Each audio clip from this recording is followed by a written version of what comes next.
Hi, പുതിയൊരു വീഡിയോയിലേക്ക് എല്ലാവർക്കും സ്വാഗതം. ഇന്ന് ഞാനും മോളും ചേട്ടനും കൂടെ അർത്തുങ്കൽ പള്ളിയിൽ പെരുന്നാൾ കൂടാൻ പോവുകയാണ് കേട്ടോ. 8ാം പെരുന്നാളിനോടനുബന്ധിച്ചാണ് ഞങ്ങൾ പള്ളിയിലോട്ട് പോയത്. അതുകൊണ്ട് നല്ല തിരക്കുണ്ടാവും എന്നറിയാമായിരുന്നു. അതുകൊണ്ട് ആദ്യമേ കാണുന്ന ചെറിയ പള്ളിയുടെ ഗ്രൗണ്ടിലായിട്ടാണ് ഞങ്ങൾ കാറ് പാർക്ക് ചെയ്തത്. ചെറിയ പള്ളിയുടെ അവിടുന്ന് റോഡിലോട്ട് ഇറങ്ങാതെ തന്നെ തൊട്ടടുത്ത പറമ്പിൽ കൂടെ കുറച്ചങ്ങ് നടന്നു കഴിയുമ്പോൾ നമുക്ക് അർത്തുങ്കൽ പള്ളിയുടെ മുറ്റത്തോട്ട് എത്താൻ കഴിയും.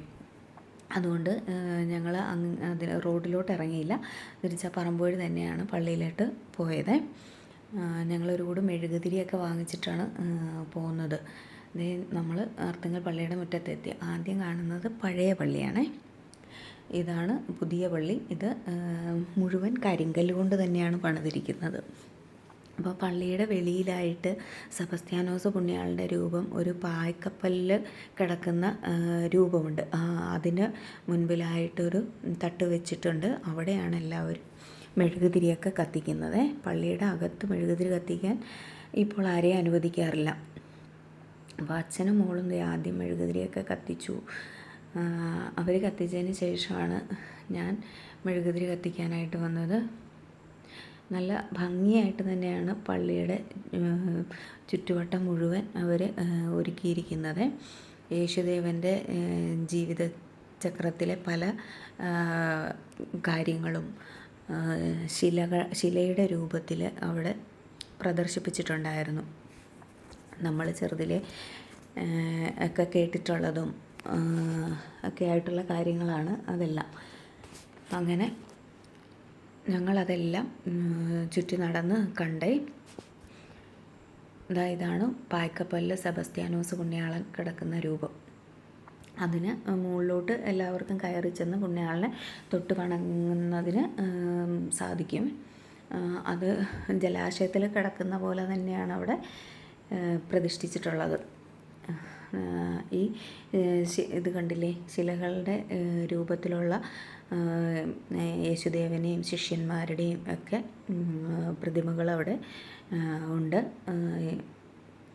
ഇതെല്ലാം വളരെ ഭംഗിയായിട്ട് തന്നെയാണ് അവർ അവിടെ ഒരുക്കിയിരിക്കുന്നത്. എല്ലാവരും അതിൻ്റെ മുൻപിൽ നിന്ന് ഫോട്ടോയൊക്കെ എടുക്കുന്നുണ്ട്. അങ്ങനെ ഞാനും മോളും പോയി നിന്ന് ഫോട്ടോയൊക്കെ എടുത്തു കേട്ടോ. ഇത് കണ്ടോ, ഇത് യേശുദേവനും ശിഷ്യന്മാരും ഒക്കെ കൂടെ ഇരിക്കുന്ന ഒരു ചിത്രീകരണമാണ്. അത് നല്ല ഭംഗിയിലാണ് അത് അവിടെ അവതരിപ്പിച്ചിരിക്കുന്നത്. അതിനുശേഷം ഞങ്ങൾ പഴയ പള്ളിയുടെ അകത്ത് കയറി പ്രാർത്ഥിച്ചു. അവിടുത്തെ പ്രാർത്ഥന കഴിഞ്ഞ് പള്ളിയുടെ അകത്തൊന്നും കയറി വീഡിയോ ഒന്നും എടുത്തില്ല കേട്ടോ. അവിടെ പ്രാർത്ഥന കഴിഞ്ഞ് ഇറങ്ങിയിട്ട് ഞങ്ങൾ പുതിയ പള്ളിയുടെ മറുവശത്തു കൂടി നടന്ന് ബീച്ചിലോട്ട് പോകാമെന്നൊക്കെ പറഞ്ഞ് അങ്ങോട്ട് ഇറങ്ങിയതാണ്. അപ്പോൾ അവിടുത്തെ പ്രധാന ഒരു വഴിപാടായിരുന്നു അമ്പ് നേർച്ച. അത് റോഡ് സൈഡിലെ കുരിശുപള്ളി മുതൽ പള്ളിയുടെ അകത്തോട്ട് വരെ ഈ അമ്പും വില്ലുമായിട്ട് വരുന്നവരെ ബാൻഡ് മേളത്തോടു കൂടി ആണ് അങ്ങനെ ആനയിച്ച് കൊണ്ടുവരുന്നത് കേട്ടോ. പിന്നെ അവിടുന്ന് നമുക്ക് പ്രസാദമായിട്ട് കിട്ടുന്നത് അരിയും കുരുമുളകും ഒക്കെയാണ്. അത് വിശ്വാസികൾ ഓരോ വീടുകൾ തോറും കയറി ഇറങ്ങി അവിടുന്ന് കിട്ടുന്ന അരിയെല്ലാം കൊണ്ടുവന്നാണ് പള്ളിയിൽ സമർപ്പിക്കുന്നത്. അങ്ങനെ സമർപ്പിക്കുന്ന അരി ചെല്ലുന്ന ഓരോരുത്തർക്കും പ്രസാദമായിട്ട് തന്നെ അവിടുന്ന് തരാറുണ്ട്. അപ്പോൾ അത് ഞങ്ങൾ വാങ്ങിച്ച് ഞങ്ങൾ 3 പേരും അത് കഴിച്ചു. അതിനുശേഷം വീണ്ടും അവിടെയുള്ള ഇതെല്ലാം ഞങ്ങൾ നടന്ന് കണ്ടുകൊണ്ടിരിക്കുകയാണ് കേട്ടോ. നല്ല പുൽത്തകിടിയും ഒക്കെ ആയിട്ടാണ് ഇതെല്ലാം ഒരുക്കിയിരിക്കുന്നത്. ഇത് യേശുദേവൻ്റെ സ്വർഗാരോഹണം ആണ് ഇവിടെ കാണിച്ചിരിക്കുന്നത്. പള്ളിയുടെ മുൻവശത്ത് ചെറിയ കുരിശുപള്ളി വരെ പന്തലിട്ടിരിക്കുന്നത് കൊണ്ട് പള്ളിയുടെ പൂർണ്ണ രൂപത്തിലുള്ള ഫോട്ടോ എടുക്കാനോ വീഡിയോ എടുക്കാനോ നമുക്ക് സാധിക്കുന്നില്ലായിരുന്നു. ഈ അർത്തുങ്കൽ പള്ളിയിലെ പെരുന്നാളെന്ന് പറയുന്നത് ജനുവരി 20-ാം തീയതിയാണ്. അപ്പോൾ ആ 20-ാം തീയതിയാണ് സെബസ്ത്യാനോസ് പുണ്യാളൻ്റെ രൂപക്കൂട് വിശ്വാസികൾക്ക് കാണുന്നതിന് വേണ്ടിയിട്ട് വെളിയിൽ എഴുന്നള്ളിച്ച് വയ്ക്കാറുള്ളത്. ഇത് നമുക്ക് ഇവിടെ നിന്ന് സൂക്ഷിച്ച് നോക്കിയാൽ കാണാം, പള്ളിയുടെ അകത്ത് കാണുന്നതാണ് പുണ്യാളൻ്റെ രൂപക്കൂട്.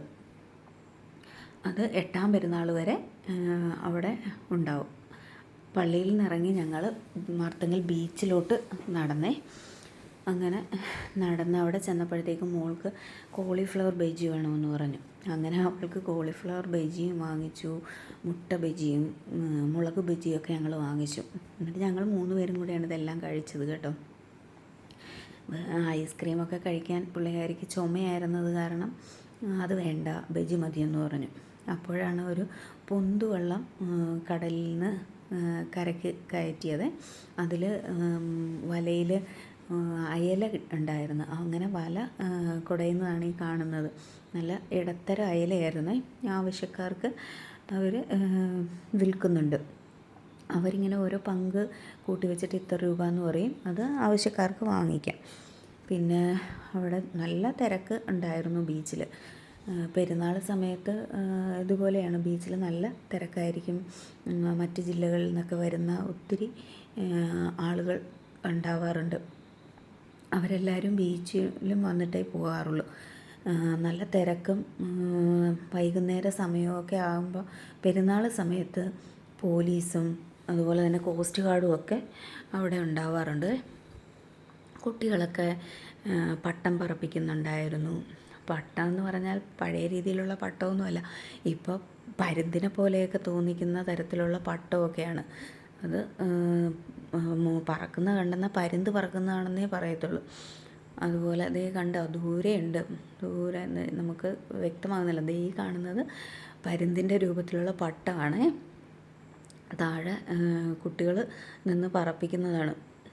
നേരത്തെയൊക്കെ പോകുമ്പോൾ ഞങ്ങളും പട്ടമൊക്കെ വാങ്ങിച്ച് പറപ്പിക്കുകയൊക്കെ ചെയ്യുമായിരുന്നു. ഇപ്പോൾ ഞങ്ങളതൊക്കെ മറ്റുള്ളവർ പറപ്പിക്കുന്നത് കണ്ട് ആസ്വദിക്കാറേ ഉള്ളൂ. അങ്ങനെ മോള് കൂട്ടുകാരും വേറെ ഇല്ലാതിരുന്നതുകൊണ്ട് എന്നെ കൂടെ വലിച്ചുകൊണ്ട് പോവുകയാണ്. നമുക്കൊന്ന് കടലിലോട്ട് ഇറങ്ങാമെന്നൊക്കെ പറഞ്ഞ്. ഞാനും സാധാരണ അങ്ങനെ ഇറങ്ങാറൊന്നും ഉള്ളതല്ല. പിന്നെ അവൾ ഒറ്റയ്ക്കാണല്ലോ എന്ന് വിചാരിച്ച് ഞാനും കൂടെ പതിയെ അവളുടെ ഒപ്പം കടലിലോട്ട് ഒന്ന് ഇറങ്ങിച്ചെന്ന്. തിര കയറി വരുമ്പോഴത്തേക്കും എനിക്ക് കാല് നനയൊന്നും പറഞ്ഞുകൊണ്ട് ഞാൻ പുറകോട്ട് വിടും. അവൾക്കാണെങ്കിൽ ഭയങ്കര ഇഷ്ടമാണ് അങ്ങോട്ട് ഇറങ്ങി നിൽക്കാൻ. പിള്ളേരൊക്കെ ഭയങ്കര സന്തോഷത്തിലാണ് തിരയിൽ ഓടിക്കളിക്കുന്നതും ഒക്കെ. എല്ലാവരും മുഴുവൻ നനഞ്ഞ് തന്നെ ഇരിക്കുകയാണ്. അതിനിടയ്ക്ക് ചെറിയ ആൺകുട്ടികൾ അവർ തിരയിലോട്ടെടുത്ത് ചാടുന്നും ഒക്കെ ഉണ്ടായിരുന്നു, കുളിക്കുന്നുണ്ട് ശരിക്കും. ഇത് കാണുമ്പോൾ എനിക്കാണെങ്കിൽ പേടിയാണ്, പിള്ളേരങ്ങനെ കടലിലോട്ടൊക്കെ ഇറങ്ങിപ്പോകുന്നതൊക്കെ. ഞാൻ കടൽ കാണാൻ പോയെന്നാലും കരയിൽ നിന്ന് തിര അടിക്കുന്നത് കണ്ട് തിരിച്ചു പോരാറാണ് പതിവ്. ഇന്ന് പക്ഷേ ആ മോളോടൊപ്പം ഞാൻ ഒന്ന് അങ്ങോട്ട് ഇറങ്ങിയേ. നല്ല ഭംഗിയുണ്ട്. വൈകുന്നേര സമയമാകുമ്പോഴത്തേക്കും വെയിലും ഇല്ല, നല്ല മനോഹരമായ കാഴ്ചയാണ്. കണ്ടോ, നല്ല തിരക്കുണ്ട് തീരത്ത്. അസ്തമയത്തിന് ഇനിയും സമയമുണ്ട്. ഇതാ ദൂരെയായിട്ട് കാണുന്നത് ഫിഷിങ്ങിനായി പോയിരിക്കുന്ന ബോട്ടുകളാണ്. ദൂരെ അത് കരയ്ക്ക് അടുക്കുന്നതിന് സമയമെടുക്കും. ഒത്തിരി സമയം കഴിഞ്ഞേ അത് കരയ്ക്ക് അടുക്കത്തുള്ളൂ. ഹാർബറിലോട്ടാണ് അടുക്കാറ്. അങ്ങനെ എല്ലാവരെയും ഞങ്ങളങ്ങനെ കണ്ടുകൊണ്ടിരിക്കുകയാണ്, കടലിലോട്ട് ഇറങ്ങുന്നതും ഒക്കെ. മോളെന്നോട് പറയുന്നുണ്ട്, അമ്മേ നമുക്ക് ഇത്തിരി കൂടെ ഇറങ്ങാം അമ്മേ എന്ന് പറയുന്നുണ്ട്. ഞാൻ പറഞ്ഞു ഇവിടെ നിന്നാൽ മതി, അമ്മയ്ക്ക് പേടിയാന്നൊക്കെ പറഞ്ഞ് അങ്ങനെ പിടിച്ച് നിർത്തിയിരിക്കുക. കണ്ടോ, കടലിൽ ആൺപിള്ളേർ കടലിലോട്ട് ഇറങ്ങിപ്പോയൊന്ന് കുളിക്കുന്നതൊക്കെ കണ്ടോ. പിള്ളേർക്കൊക്കെ ഭയങ്കര ഇഷ്ടമാണ് ഈ കടലും തിരയും ഒക്കെ കാണുമ്പോൾ. അതേ മോളിത്തിരി കൂടെ ഇറങ്ങിപ്പോകുന്നുണ്ട്. ഇവിടുന്ന് പോയിട്ട് രാത്രിയിലൊരു ഫംഗ്ഷന് പോകേണ്ടതുള്ളത് കൊണ്ട് പെട്ടെന്ന് തന്നെ നമുക്ക് പോകാമെന്നൊക്കെ മോളോട് പറയുന്നുണ്ടായിരുന്നു ഞാൻ. അങ്ങനെ നമ്മൾ തിരിച്ച് പോകാം എന്നൊക്കെ പ്ലാൻ ചെയ്ത് അവളെ കൂടെ വിളിച്ചുകൊണ്ട് പോവുകയാണ്. നമ്മൾ പള്ളിയിലോട്ട് നടക്കുന്ന വഴിക്കാണെങ്കിൽ നിറച്ച് കച്ചവടക്കാരൊക്കെയാണ്. അപ്പോൾ അവൾക്ക് എന്തെങ്കിലുമൊക്കെ വാങ്ങിക്കണം എന്നൊക്കെ പറയുന്നുണ്ടായിരുന്നു എന്നോട്. എന്നാ കണ്ടോ, ഒരു പയ്യൻ കടലിലോട്ട് ഇറങ്ങി പോകുന്നത്. നമുക്കത് കാണുമ്പോൾ പേടിയാകും, തിര വരുന്നതും അവനെ ഇങ്ങനെ തീരത്തോട്ട് അടുപ്പിക്കുന്നതും ഒക്കെ. നമുക്ക് കടലിനെ പേടിയായതുകൊണ്ടാണ്. അവരൊക്കെ ശരിക്കും കടലിൽ നീന്താനും ഒക്കെ അറിയാവുന്ന കുട്ടികളൊക്കെയാണ്. അതുകൊണ്ട് അവരെ സംബന്ധിച്ച് പേടിയും കാര്യമൊന്നുമില്ല, കാണുന്ന നമുക്കാണ് പേടി. അങ്ങനെ ഞങ്ങൾ തിരിച്ച് അവിടുന്ന് പള്ളിയുടെ അങ്ങോട്ട് നടക്കുകയാണ്. അപ്പോൾ 2 വശത്തും നിറച്ച് കച്ചവടക്കാരുണ്ട്. അപ്പോൾ എന്തെങ്കിലുമൊക്കെ പൊരിപ്പലഹാരങ്ങൾ മേടിക്കാമെന്നൊക്കെ പറഞ്ഞ് അങ്ങനെ ഒരു കടയിൽ ഞങ്ങൾ കയറിയതാണ്. അതൊക്കെ വാങ്ങിച്ച് ഞങ്ങളതേ തിരിച്ച് പള്ളിയുടെ അങ്ങോട്ട് നടക്കുകയാണ്. ഞങ്ങൾ അങ്ങോട്ട് നടക്കുമ്പോൾ നല്ല തിരക്കാണ് കടൽ തീരത്തോട്ട് അനുഭവപ്പെടുന്നത്. ദൂരെ നിന്ന് തന്നെ പള്ളിയുടെ ഒരു ഫോട്ടോയൊക്കെ ഞങ്ങൾ എടുത്തു.